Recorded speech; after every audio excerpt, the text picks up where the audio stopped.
Hello, everyone. Welcome to the Whole Health Louisiana Annual Summit. We are letting people in from the waiting room, and we're going to get started in a second. So appreciate that you've joined us today and looking forward to talking with everyone about whole health. So again, if you're just joining us, thanks for joining. And we're going to give it a second here for everyone to get in out of the waiting room before we get started. We're looking forward to a great day today and excited to have everyone here with us. All right, well, we'll let the stragglers come in as they get here. But first of all, just want to say one more time, we're so glad that you're here for another Whole Health Louisiana Annual Summit. And today we're excited to share some of our major accomplishments from year two. Which spans from May 2025 through April 2026. So thank you for your continued commitment to creating a healthier, more resilient Louisiana. All right, so as many of you know, Whole Health Louisiana is powered by funding through the Louisiana Department of Health and supported through collaboration with the Whole Health Louisiana Statewide Coalition, Trepwise Strategy Consulting, and the lead agency this year is the Kathleen Blanco Public Policy Center. Louisiana's statewide plan was created to systematically address the widespread issue of childhood adversity and trauma. Our website's now live and has been updated with new information. So you see the QR code there. Feel free to go ahead and scan it to access it and share information about whole health in our new website with all of your friends and your network. We're excited that the website is so lovely and that we are able to share it out there. It's had several updates throughout the year, and we've got more to come. So if you haven't had a chance to look at it, definitely go check it out and continue to go there throughout the year because there'll be more coming on there. All right, I'll give everyone a chance to grab it one more time, and then we're going to just keep moving this morning or this afternoon. All right, so you can move to the next slide, Brooklyn. Thanks. As you know, Whole Health Louisiana's mission is to transform Louisiana's approach to cross-system collaboration and community-specific care so that together we can effectively prevent, recognize, and treat childhood adversity and its effects, allowing the people of Louisiana to access their full potential.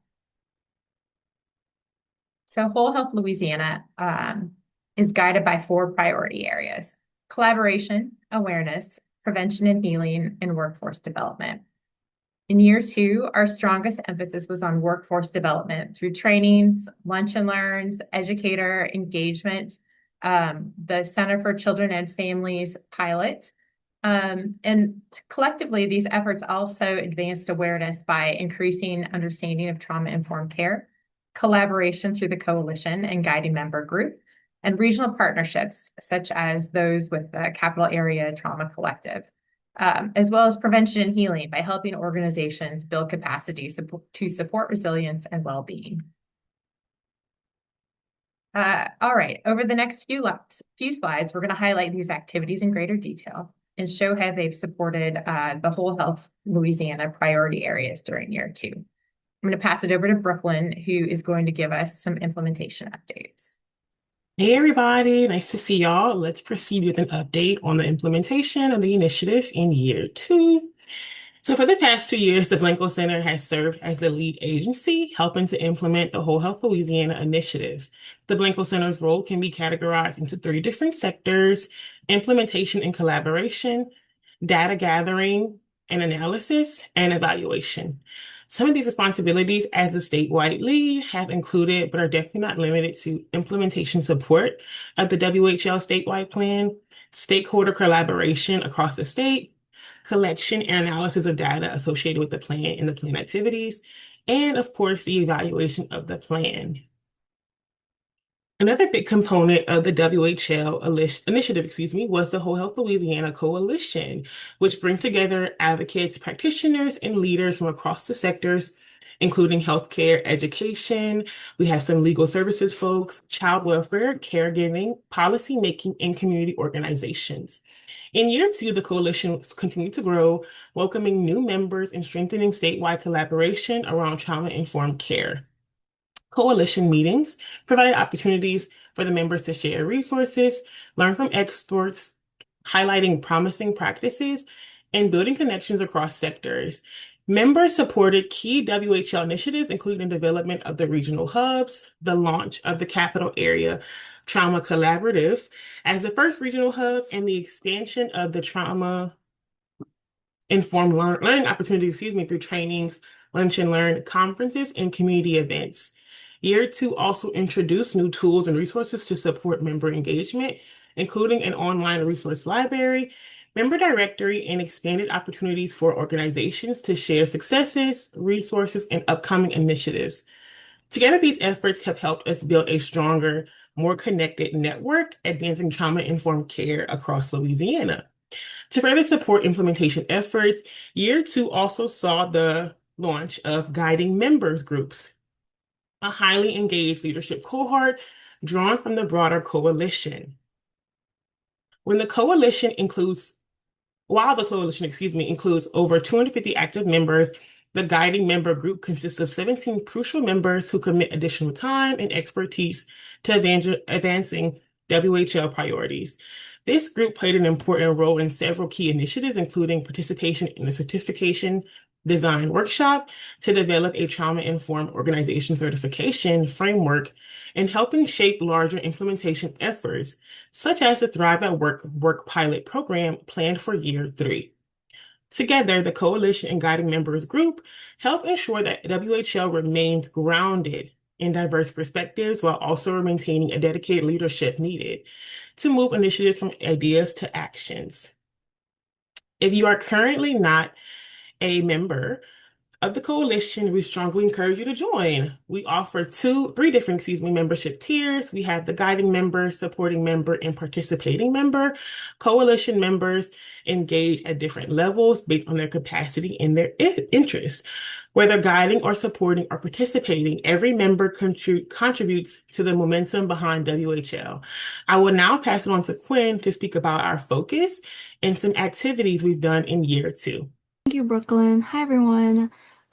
So in year two, we shifted a lot of our focus from awareness building to more workforce-centered implementation of the initiative.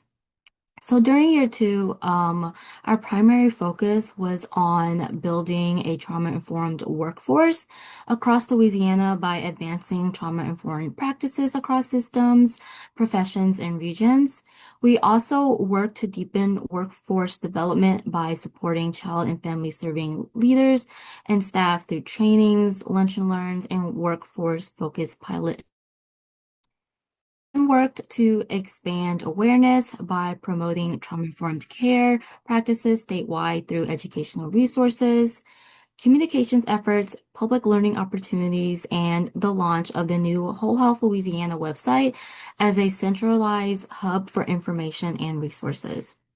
Next, we advanced prevention and healing by elevating evidence-based practices and resilience-building strategies that support the well-being of children, families, and communities. Finally, we strengthened collaboration by convening partners through the Whole Health Louisiana Coalition, supporting the development of regional hubs, and fostering connections among organizations working to advance trauma-informed care across Louisiana. The next several slides will highlight how these priorities were translated into action through key year two activities and accomplishments. Next slide, please. So our first key activity for year two is our Lunch and Learn webinar series. So our Lunch and Learn webinar series brought real-life examples of trauma-informed practice directly to professionals across sectors. We built on the extensive network of contacts and partnerships established during year one, and we focused on year two more on intentional and targeted outreach to engage specific sectors to connect them with relevant and critical trauma-informed resources and learning opportunities. So instead of broad awareness building, we leveraged our existing network of organizations across healthcare, behavioral health, education, early childhood, child welfare, legal services, public health, workforce development, and community-based services to reach organizations in emergency preparedness and disaster recovery. We also incorporated statewide school and district contacts to strengthen engagement with our educators and our school leaders. This targeted approach allowed us to tailor outreach to the topics most relevant to each audience. For example, engaging emergency management and disaster recovery organizations around trauma-informed emergency response and workforce resilience, while at the same time connecting our educators across the state with trauma-informed education resources and trainings. So through these efforts, we deepened engagement in existing partners, expanded awareness among new audiences, and strengthened cross-sector collaboration across Louisiana. Next slide, please. So in addition to our Lunch and Learn webinar series and our other forms of outreach, our coalition members played a huge and very crucial role in our year 2 implementation activities. We could not have done the work that we have done so far without the support and engagement of our coalition members. Our coalition members worked with us to ensure that activities reflect people's and communities, members' needs, priorities, and lived experiences. With the launch of our website and our social media platforms, we were able to expand our reach even further by ensuring trauma-informed resources are available statewide and for everyone. I'm now gonna go ahead and hand it over to Liz, who will talk about our other key activities for year 2. Thanks, Quinn. I'm excited to be here today. Just this week, we partnered with the Louisiana CARE Network to host a targeted presentation and facilitated discussion on trauma-informed education as part of the CARE Community Classroom webinar series. This session engaged 41 participants representing 33 schools and organizations from across Louisiana, and provided an opportunity for educators and school leaders to share experiences, resources, and challenges related to implementing trauma-informed practices in educational settings. Through facilitated peer learning discussions, participants explored how schools currently respond to student crises and disruptive behaviors, identified promising practices and interventions being used across the state, and discussed barriers to implementation. We anticipate hearing themes related to the need for accessible training opportunities, stronger administrator and district leadership engagement, additional resources to support trauma-informed practices, and opportunities to address policy barriers that affect student support and well-being from these conversations that continue past this particular training and presentation. Participants were also encouraged to identify actionable steps they can take within their own schools and classrooms to advance trauma-informed approaches. Insights gathered through this discussion will help inform future workforce development, educational outreach, and partnership efforts within Whole Health Louisiana. To better understand the opportunities and challenges organizations face in implementing trauma-informed care, we also conducted a series of leadership listening sessions with organizational leaders from across Louisiana. These conversations were designed to gather district feedback on workforce needs, implementation barriers, and strategies for sustaining trauma-informed practices within organizations. A total of 18 leaders representing 10 organizations across all 9 public health regions participated in 4 listening sessions throughout the spring. Participants shared both the challenges and successes they have experienced in advancing trauma-informed care, highlighting the barriers such as limited funding, capacity constraints, staff turnover, and workforce burnout that they experience. At the same time, leaders emphasize the value of trauma-informed approaches, noting the importance of leadership commitment, organizational cultural change, and investment in trauma-informed infrastructure to support not only clients, but also staff, organizations, and the broader communities they serve. I'm going to turn it over to Emma to talk about the statewide impact for WHL this year. Hey everybody, I'm here to talk about some statewide impacts. So WHL's reach continues to grow from virtual presentations and newsletters to our monthly Lunch and Learns coalition participation and pilot program engagement. In year two, Whole Health Louisiana's impact touched 3,531 individuals and organizations statewide. This includes the 573 individuals who attended our Lunch and Learns this year, with an average of about 44 per Lunch and Learn. It includes active participants in the statewide WHL coalition, as well as our 31 social media followers, with LinkedIn as our most popular engagement site, and our 389 newsletter subscribers. These numbers represent the impact and momentum WHL has cultivated statewide over the last 2 years through our Lunch and Learns, coalition participation, social media, pilot program engagement, and other activities. And I'm going to pass it back to Liz to talk more about these key activities. Thanks, Emma. So an exciting number to hear, over 3,000 people touched by Whole Health Louisiana directly through their participation with the program's initiatives this year, and more through an extension of that and thinking about how that touches across the state.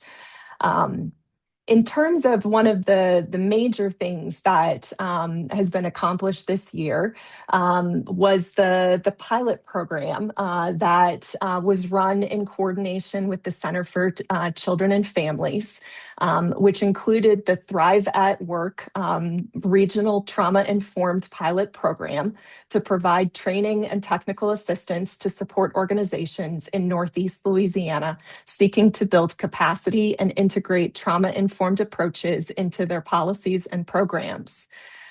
They also advanced the framework to establish the regional hubs out of this model, and we'll talk about that a little bit later with the CATSI Summit later on.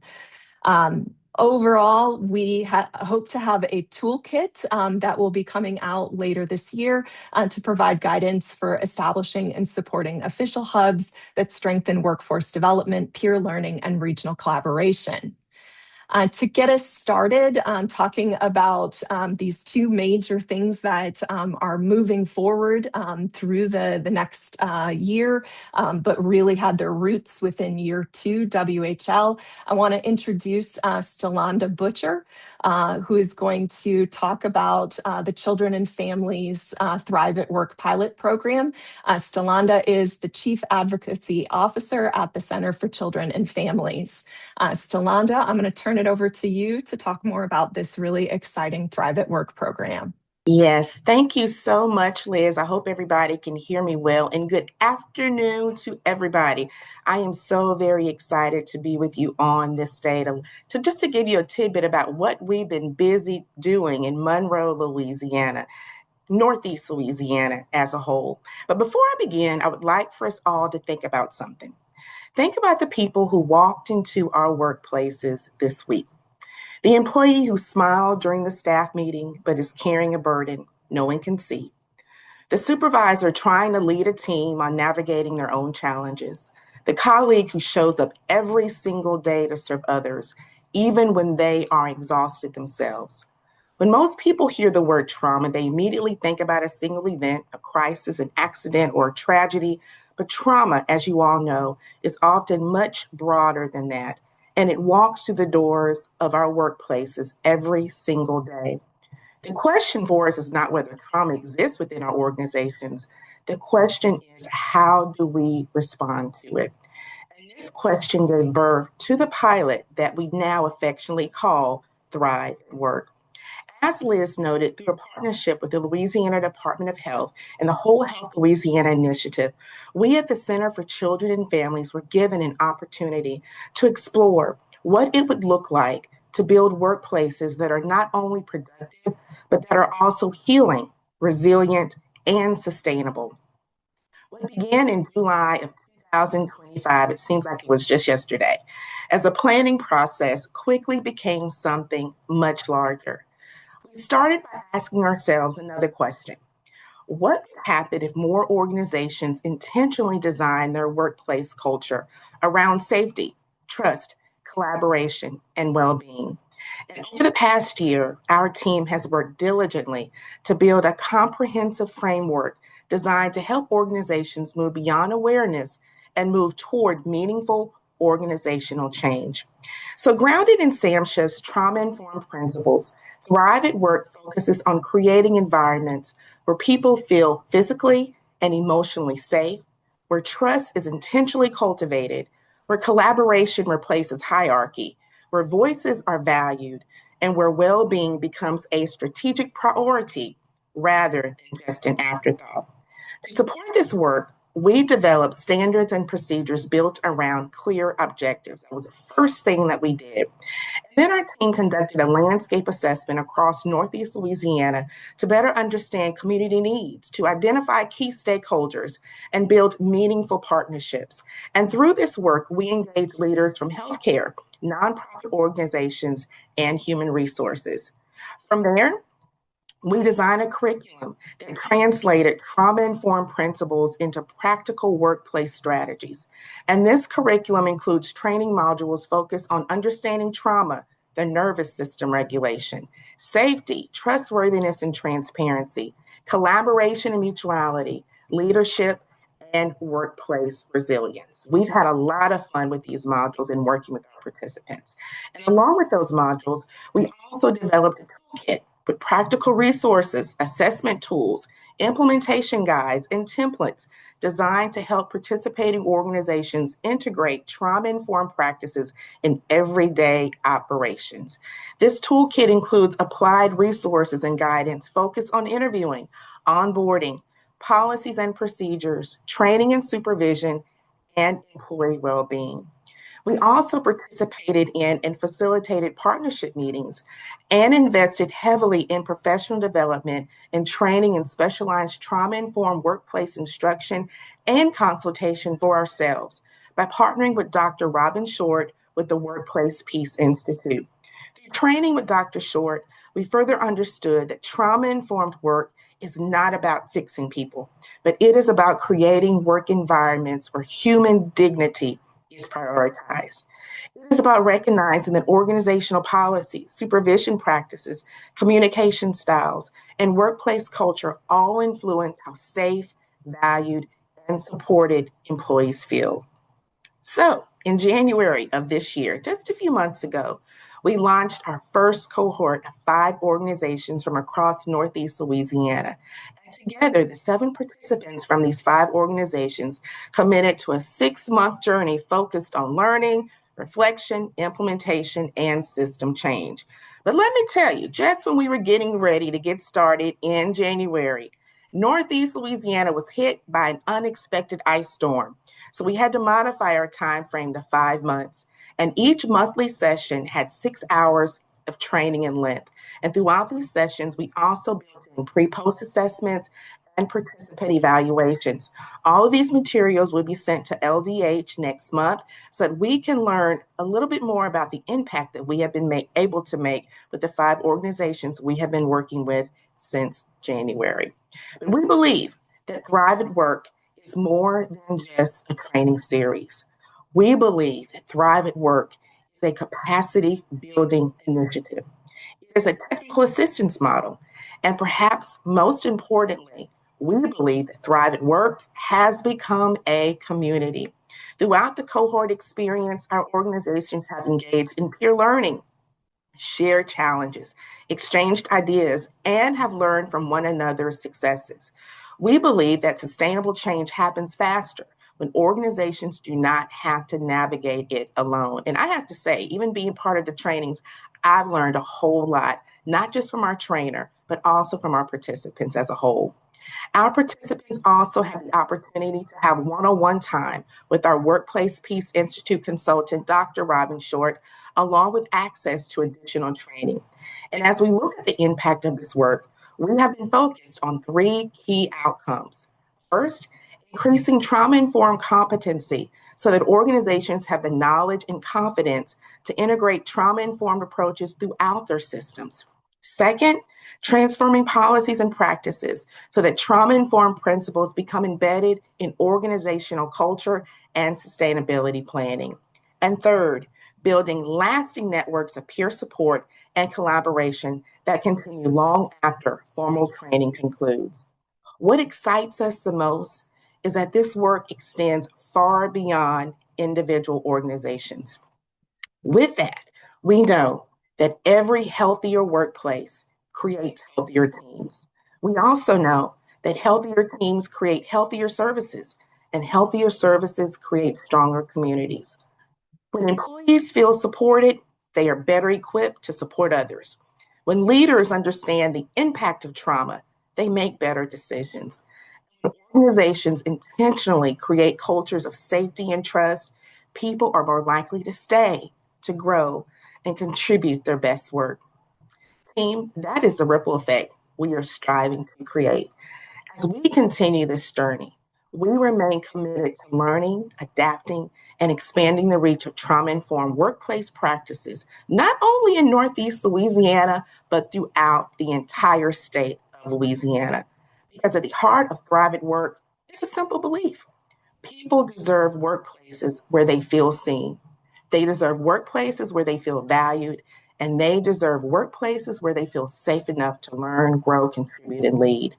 And when we build organizations that honor dignity principles, we don't just create better workplaces, we create stronger communities. On behalf of my amazing team at the Center for Children and Families, Melissa, Annie, Chris, I want to thank you all for allowing us to share this journey with you. And thank you for your commitment to building workplaces where people can truly thrive. Thanks so much. Back to you, Liz. Thanks, Stalonda. I'm going to turn things over to Emma, who is next, to talk a little bit about the Regional Hub Toolkit and to introduce our next speaker to talk about the CATSI Summit and the CATSI Group. Hi, everybody. So another significant deliverable that we developed is the Regional Hub Toolkit. Regional hubs are collaborative cross-sector networks rooted in the community, promoting trauma-informed practices throughout Louisiana. Regional hubs are supported by WHL through coordinated efforts, partnership development, and implementation guidance to enhance local collaboration and workforce capacity. When it becomes available later this summer, the toolkit will provide a practical framework to guide established and emerging coalitions in the process to become and function as a regional hub of WHL, connecting community-focused work to the statewide initiative. Applications for regional hubs are anticipated to open this fall, inviting additional community groups to apply to become regional hubs. In relation to regional hubs and their substantial contributions and impact, we will now highlight our inaugural regional hub, the Capital Area Trauma Collective, or CATSI. We invite Norman Elrod to provide updates on CATSI now. Thanks. Thank you for helping me unmute my word. Yes. Oh, first off, Stalanda, that was great. I was pumped. Emphasizing human dignity. Man, I can talk about that all day. So, CATSI, yeah, last November we had our first trauma summit. I had 150 attendees, diverse range of professions, cross-sector collaboration, multidisciplinary. It was wonderful. The best part about it was the collaboration that happened afterwards. So from that trauma summit, we got a wonderful email list of about 160 contacts that we were able to pull together. And these are professionals, local and state level stakeholders who are gathered together for the disruption of trauma and the cycle of trauma in the capital area. And so we focused this year on really kind of tightening the internal infrastructure. So we needed to expand our leadership team. So we have the CATSI Core, which is now about 11 members from, I think, 8 different organizations. And so that's been really exciting. We envision CATSI being very much grassroots and never really becoming very robust organizationally because we want to maintain our nimble culture. We want to maintain the way in which we solve problems and collaboratively. And when you know, scale up, sometimes you lose that. And so being small, being grassroots has been really effective for us. In particular, when we are talking about working groups. And so working groups are nimble bands of volunteers that are from, again, all different professions, all different disciplines coming together around 6 problems. And so for 2026, um, we have identified 6 goals that we wanted to work on. Number one was a shared database of services, resources, and providers. Consistently, what we hear from the community is like, we just don't know who to refer to, Norman. We don't know who can treat what, and when is it appropriate to refer to this profession or this professional. And so that's our first primary goal. The good news is that there is an organization here in town that CATSE, I guess, discovered, but through our networking we ran into, who's already doing this. The Baton Rouge Area Youth Network, or BRAIN, with Jasmine Johnson, who's leading that work, is working on developing, and I think they're pretty far along on developing a youth service program locator for the capital area. You should check it out. We're really excited about it. And so CATSE, rather than reinvent the wheel, has just come to Jasmine and say, hey, we've got this working group. How can we help you? And so we're real excited about that. Our next goal for 2026 is increased involvement of college students. And so what we saw with the Trauma Summit is the LSU social work class were really instrumental in pulling that off. They were really engaged. They asked really good questions. And we had this idea of, man, what if we started cross-sector collaboration in higher education? And so what we started off, we wanted to involve social work students, and then we wanted to involve counseling students. Now we just say we want to involve all college students. And so if you're a nursing student, or if you're a marketing student, or if you're a business student, or if you're getting your bachelor's in early childhood education, like, we want you involved. If you're getting your PhD, at every level, we want to collaborate and foster the interpersonal muscle of valuing dialogue across disciplines around really hard problems. I mean, trauma's like, it's not fun to talk about, but it's a problem that is persistent, and it has different flavors and how it shows up in different professions. And so we wanted to get that in early. And so that's our second goal, of involving college students in the CATSE process of collaboration. We also hope that they volunteer some hours and give us some manpower. So maybe it's a backdoor way for us to get some extra bandwidth. The third goal is we wanted to involve and increase involvement from the medical community. I mean, like, the medical community is really kind of, they have they're always going to be involved in this work by nature of their profession. They are on the front lines. And not only are they on the front lines, but there's a lot of social capital that they have. When your doctor tells you, don't eat this or try this, like, you listen to your doctor. Most of us listen to our doctor. And the medical community has an incredible, well-earned voice, that if they were to be involved in the work of collaborating around how do we disrupt the effects of trauma in the capital area, that could really bring the attention that we need to this effort. The fourth goal, rather, is we wanted to see an increase in schools being trauma wise. And so, as we all know, man, the schools are that if there's common ground where we can identify where are we going to see the highest concentration of children who are experiencing adverse childhood experiences, the school's a great place to start. And the Baton Rouge Area Foundation here has produced, through their Opportunity Data Project, some really great data around school involvement and violent crime. And just shameless plug, you should check it out. They've got great data going. Here's one statistic that's really important, is that 80% of violent crime that's committed in Baton Rouge is committed by people who are from Baton Rouge. 70% of that 80% are people who did not complete high school. So they're truant, they didn't graduate. And so if you come up with a program to target that 70%, that could be a really effective way to increase the entire city's well-being, but also for that population. That's an incredible way to track and bring healing to that population. So we wanted to see an increase in schools being trauma-wise.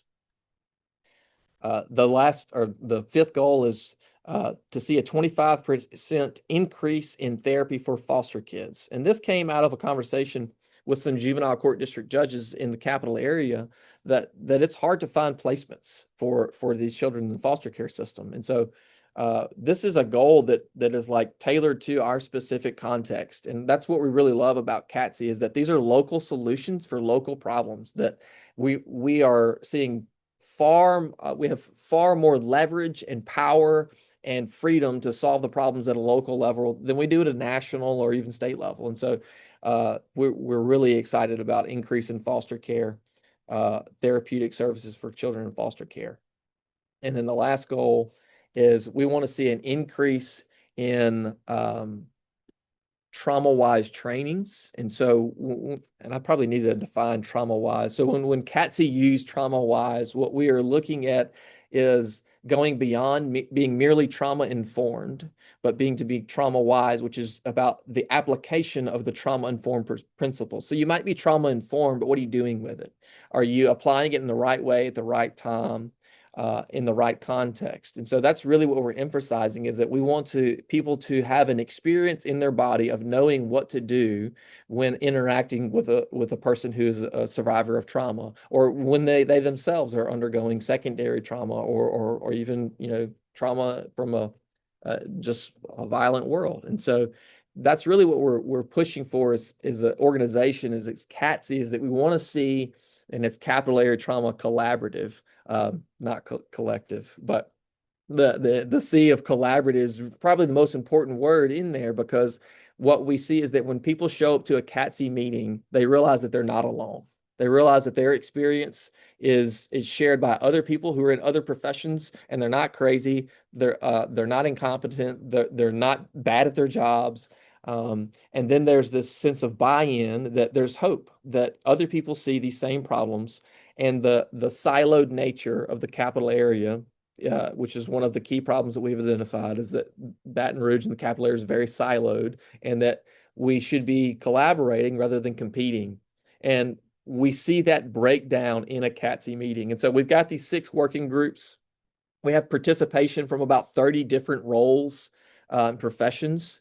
There's 25 members in the working groups. Our Facebook only has 32 followers, so we're not doing great on Facebook, but our working groups are up and running, and they are invigorated. And these are people who are seeing a chance to change something in the system in which their profession operates, that they might not be able to do alone or just in their job. So that is the Capillary Trauma Collaborative. If you want to know more, please reach out. Come to our next CATSI meeting, and we would love to have you there. Norman, that's just so great to hear how wonderful things are going, and that it just moving along. So really, thank you for sharing your insights on CATSI. We've really enjoyed watching it develop this year, and are so excited to see big things as you keep moving forward. So appreciate that so much.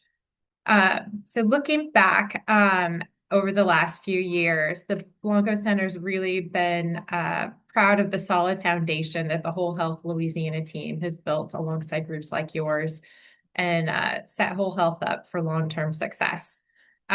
So as we're talking here, I just want to take a moment of privilege to also thank Lissa Gill, who's been the interpreter for today's annual summit.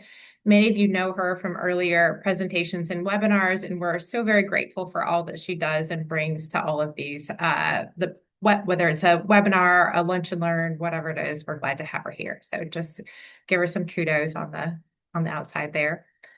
All right. And as we are looking forward to next year, we're pleased to introduce TrepWise as the new statewide lead who will maintain the momentum and oversee the strategic implementation of year 3. The Blanco Center has been collaborating closely with TrepWise to ensure a smooth transition so that Whole Health Louisiana's efforts continue with clarity, consistency, and purpose. So we're excited to pass the baton off to them and really are looking forward to watching where the initiative goes in the next few years. So I'm going to bring Jacqueline on to come talk. And so there we go. Let's see if she can get her camera on. There you are. Hey. Okay, great. Well, hey everyone, good afternoon. For those who may not know me already, my name is Jacqueline Cook. I am an advisor at a New Orleans-based strategy consulting firm called TrepWise. But I see a lot of the participants who are here today are part of our coalition and folks that we've been engaged with for a long time. So thank you for being here. We are really excited to be at this huge milestone of wrapping up 2 years of implementation and moving on to year 3. We still have 3 years left of the plan. And just speaking on behalf of my firm and the folks from TrepWise who are going to be supporting as well on implementation, we are so honored to have been a part of this process since its inception. We've actually been working with the Bureau of Family Health since 2021 when this started. So we've gotten to see all the different phases of this project, and we are really honored to get to step into that role of statewide implementation lead. So a big thank you for kind of allowing us to continue to stay involved. It's a project that we are immensely passionate about and really grateful to be in this position. I am going to give a little preview of kind of what we are thinking for year 3 and beyond. But before I do so, I did just want to give a huge thank you to our planning partners. Like I said, we've worked with BFH for the last number of years, but we've also worked so closely with the Blanco Center for the last 2 years. And we would not be at this point today without them laying the foundation, doing all of the groundwork to really get to this point. So thank you to the entire Blanco Center team for really pushing us and getting to this point. As far as us stepping into the implementation lead role, we are really just going to be focused on continuing to push the plan forward. So we were really deeply involved in plan development a few years ago. And as the Blanco team mentioned earlier, the 4 pillars of the plan are still our big priority areas. So collaboration, workforce, prevention and healing, and awareness.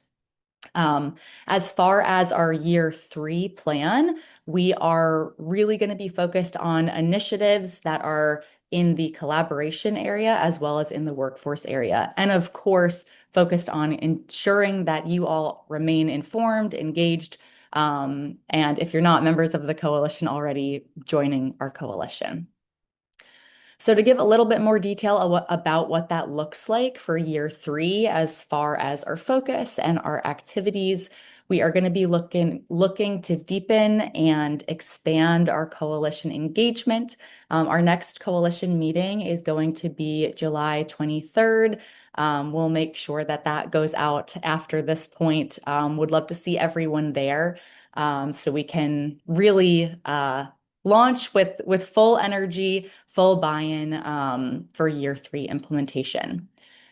We are also going to be focused on expanding our regional hubs. So love hearing from Catsy, who is our first officially designated regional hub. It's been a really fantastic pilot with them, and they are just moving and shaking exactly what we were looking for to get that community-specific insight and community-specific care. And so now we want to expand that, right? We are working to finalize our toolkit as well as an application process for additional existing groups to apply to become designated hubs attached to Whole Health, but focused in their own region. So we have the capital area moving and shaking, and we're looking forward. We have already had some interest from other organizations looking to become designated regional hubs as well and set up their own personal goals and work groups. We are also, like I said, focused on that workforce pillar. So we want to continue the great work that Stelanda mentioned through Thrive at Work, continuing on with more cohorts through that program, as well as thinking more so about our trauma-informed org level certification. So I know folks who have been on previous coalition meetings, this may be familiar to you, but we are working to develop a whole health certification that is provided at the org level, really using the content that has already been developed by CFCF as kind of that baseline, using Thrive at Work pilot as that base. We will be continuing our monthly lunch and learns. Blanco, y'all have done an amazing job on those, and they are so well attended. Really great opportunities for deeper engagement with leaders who are in these different fields, and just good learning opportunities. So we will continue to have those on a monthly basis. And then we will be working closely with our new evaluation partner, Louisiana Public Health Institute, so that we can continue to advance the work of this plan, but we can also ensure that we have really clear measures of what success looks like, and we can track that progress. So we can, really start to get closer to those outcomes and pivot as we need. That is really our focus for year 3 of implementation. We are excited to be thinking about the next 12 months, but we're also thinking about the long-term lifespan of this plan. So we are thinking about years 4 and 5 of implementation as well. And we are excited that year 3 should really set us up nicely to have a stronger foundation across collaboration and workforce, and then get to dive in even deeper into awareness and then the prevention and healing pillar as well, more so in years 4 and 5. So that will look like scaling our regional hubs even further, deepening more of that public awareness, whether that's general public or more of our higher level agency leads or elected officials, really trying to focus on balancing the grassroots approach with the top-down approach so we can really make that systems level impact that we're looking for. So with that, I do just want to say thank you again. Thank you to all the partners, and thank you all for being here. I know a lot of you have been involved probably as long as I have. It's amazing to see the continued commitment. This is really not something I say lightly. It is not something that any few people can do by themselves. It is so important that we have a coalition. It is so important that we have our regional hubs who can tap into our community needs. And we really wouldn't be able to advance our vision without all of you. So thank you for being here. And I think with that, I will open it up for any questions that folks may have. I know this is a transition, right? This is something new that's happening. So if folks have any questions about what's to come, you can either drop it in the Q&A portion.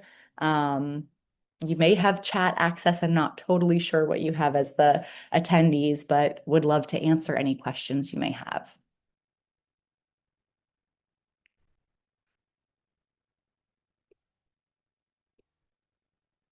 All right, let's see. Okay, there's also a couple links in the chat. A link to sign up for the coalition if you are not yet a member. That will put you on our email listserv to make sure you get the invites. We do meet every other month. And then Emma dropped a link tree for some additional links as well. But there should be a Q&A feature. I know some folks have used it already, if anyone has clarifying questions.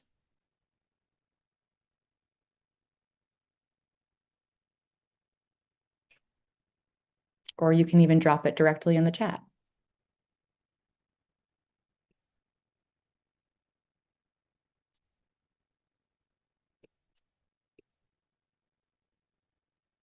Okay, well, maybe no immediate questions right now, which is no problem. I will ask, I have my colleague Jordan Mayer on as well. You can kind of see her probably at the top here. She has been involved as part of this initiative for the last year or so.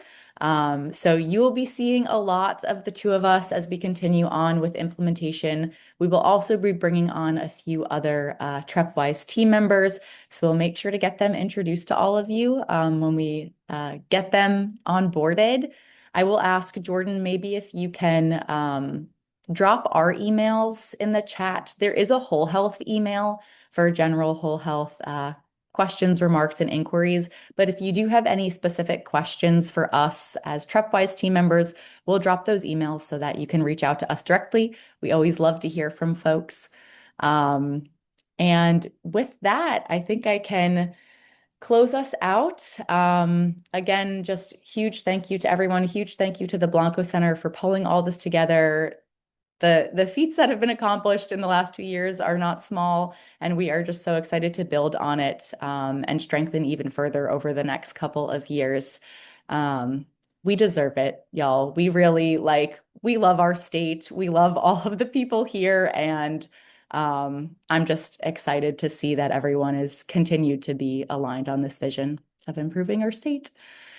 So with that, please stay involved. We have a lot of social media platforms that I think folks can drop in the chat. If you are not already familiar with our website, go check out our website. If you are not already subscribed to our newsletter, please subscribe. Get those numbers up, even though we're really excited with how many people are subscribed now. But there are monthly newsletters that come out. Like I said, there's coalition meetings every other month. There are monthly lunch and learns. So you'll have access to learn more about all of those through the website. And then our social media, like we mentioned, this is new as of the last 6 or maybe 8 months. If you have social media, please follow us. I know not everyone does, but if you do, find us on LinkedIn, find us on Facebook, give that a follow so you can stay in the know. And so we can post some of the things you're posting. If your organization is doing something aligned with the initiative, we'd love to highlight that on our page. So let's continue to look for spaces to connect and reach out if you do have any other questions. And with that, unless Blanco has anything else, I think we can wrap up a little early. Alrighty. Well, thank you so much, everyone. Hope you have a great rest of your day, and we'll be in touch soon.